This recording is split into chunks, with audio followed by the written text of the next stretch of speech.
Thank you very much for this altogether too friendly and too optimistic introduction. I'm afraid I won't take too much of your time, and this might be slightly boring for those of you who are already seasoned users, but we tried to slightly structure and prepare a list of the things that we do, perhaps in an order that is more suitable to the order that a new user would meet those things. Now, of course, maybe we didn't address the issue of why this national presentation is done in English. In the other side of the room, we have a number of collaborators from NCCs in the region and maybe even further. So I hope we'll have an opportunity to discuss those things with them that we discussed already yesterday. Because it's very important that most of those activities are not just national activities, but also activities that we can do together with the collaboration between national competence centers and maybe also addressing users' requests and needs to experts in other areas and other countries.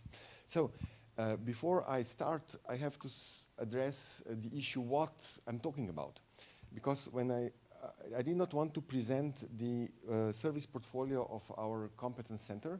I wanted to talk about SLING because there are some things that cannot be part of the activity that is funded by EuroHPC project, and there are activities that can be actually done by SLING members that may be or may not be members of the project, but have experts or expertise or equipment or connections and can help users.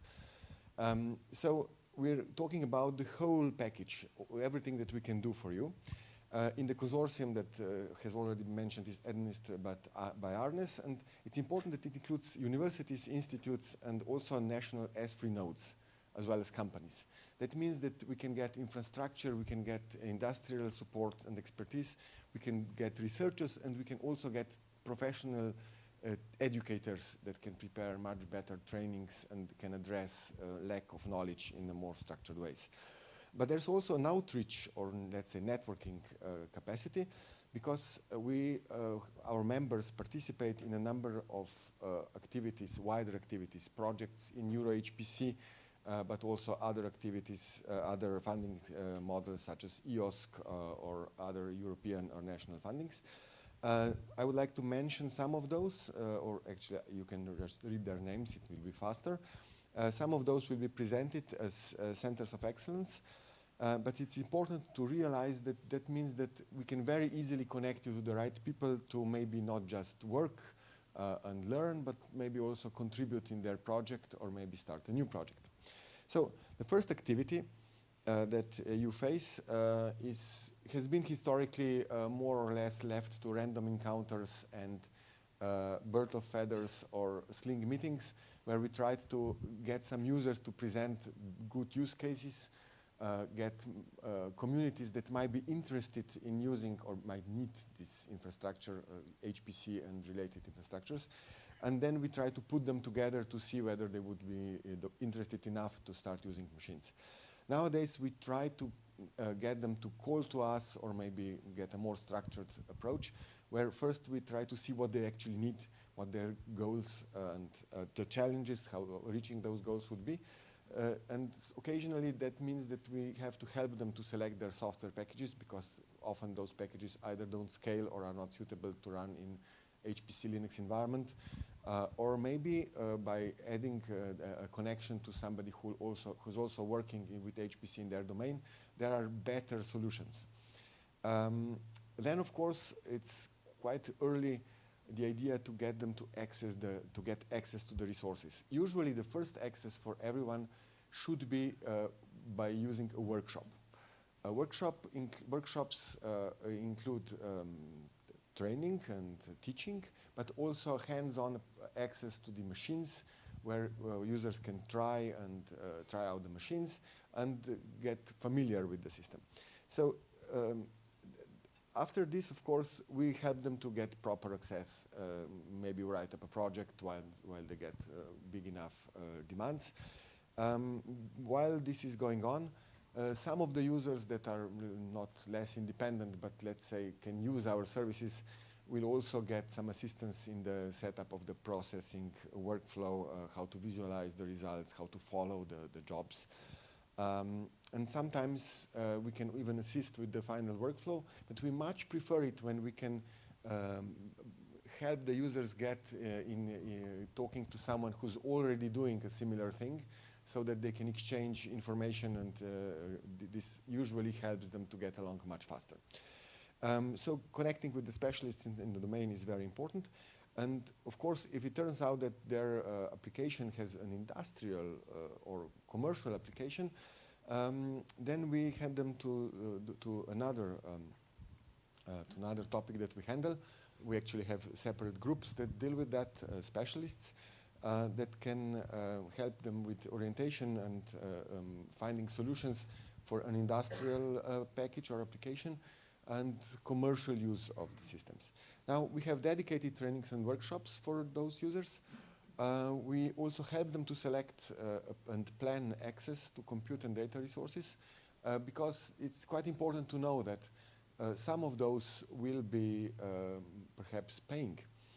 And it's important also to help them to get to a proof of concept application or to use an existing solution as quickly as possible, because in industrial context, even if it is research and development, perhaps at the beginning, it's important to know whether the final goal can be remunerated as soon as possible.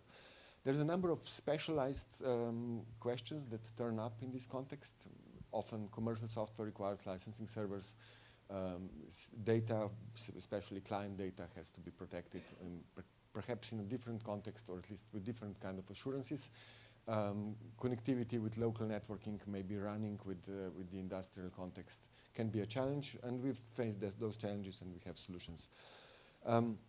It's important to know that we have also two nice solutions. One is the questionnaire that's been developed by the Arctur enterprise with a number of NCCs. It supports 9 languages, and it helps small companies to quickly let's say, to automate some of parts of this process.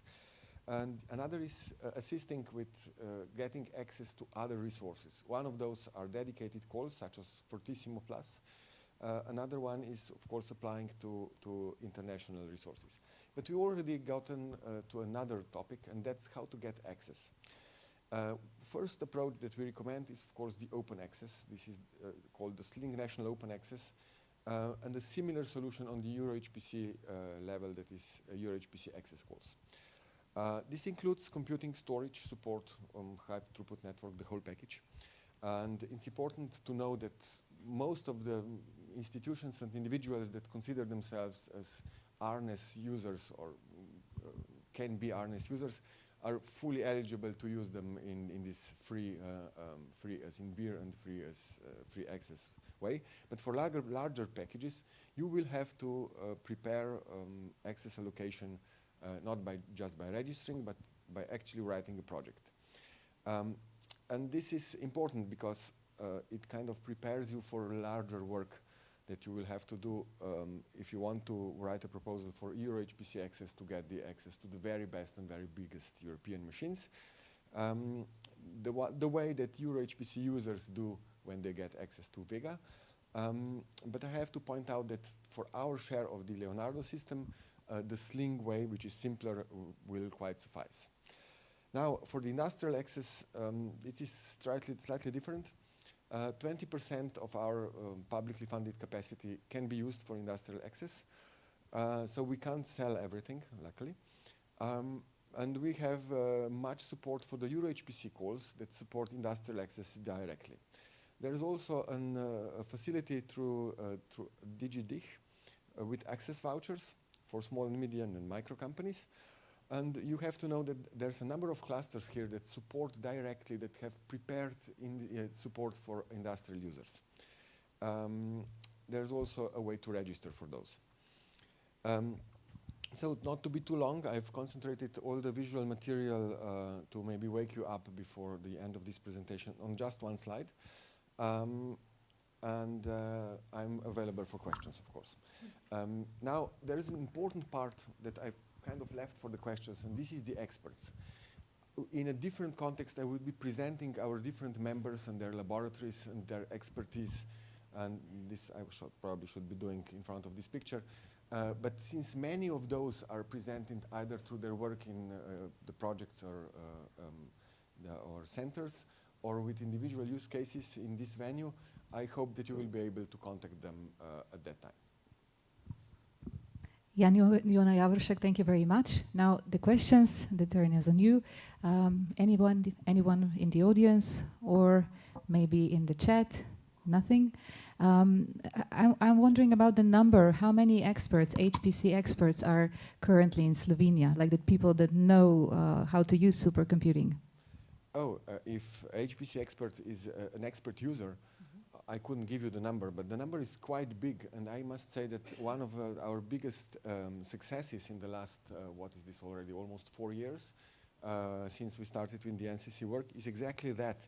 The structured approach has brought fruit. A lot of people went through the training or talked to the people that went through the training, so we have many more users that have very good successes, and there is a number of communities, such as, for example, the LLM community, machine learning community, and already from before the physics and the machine learning community was very capable. But now they do really big projects with work that is not just comparable, but in many cases surpasses the standards that we see in large European and international projects. So we were really happy there.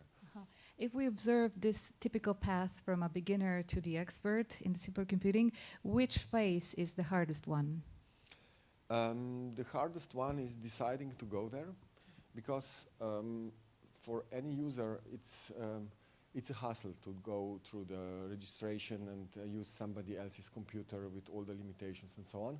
So users tend to try to use resources in their laboratories, in their institutions, where they can do whatever they want as long as they can. And this is very good because it gets them to prepare and learn and get skills that will be useful later on. Maybe for us, maybe they can join us. That's very good for us. Some of them even build small clusters. Some of them are really advanced. But once you see that this will be just too annoying and too expensive, and you have to do it, and once your workflow is working and you've learned how long the jobs can be and what all the tricks are, and you can get to automate it, it's a completely different game. And then you get to be happy. But we are apparently too accessible, too approachable. What we lack is more international applications from Slovenian users. At the beginning of this month, around 10th or 11th November, I read that on the first deadline of the European Commission for the AI factories based on the current or existing or the new supercomputers, there were 7 applications, and one of them was Italian one. Yeah. It was registered by Italy, and also Slovenia participates in it. What will be the share of Slovenia in that? What kind of benefits can we look forward in that project? Yeah, importantly, we've already participated in the first Italian application. That's our share in the Leonardo system. And what we participated in now is the AI upgrade of the Leonardo system. That's very important for us because in our current plans there will be an interesting time when the Vega system, that has been the first EuroHPC system, will be the oldest HPC system, and we will not yet have the new system on, because we are trying to position the new system as best as we can to get the really best hardware that we can. And this is our way to bridge over that gap, to have very advanced HPC and AI capacity, hardware capacity, that we can get access under our terms. So we're not really participated in the programming effort of the factory, but we want to have access to the physical capacity. Thank you very much for these answers. And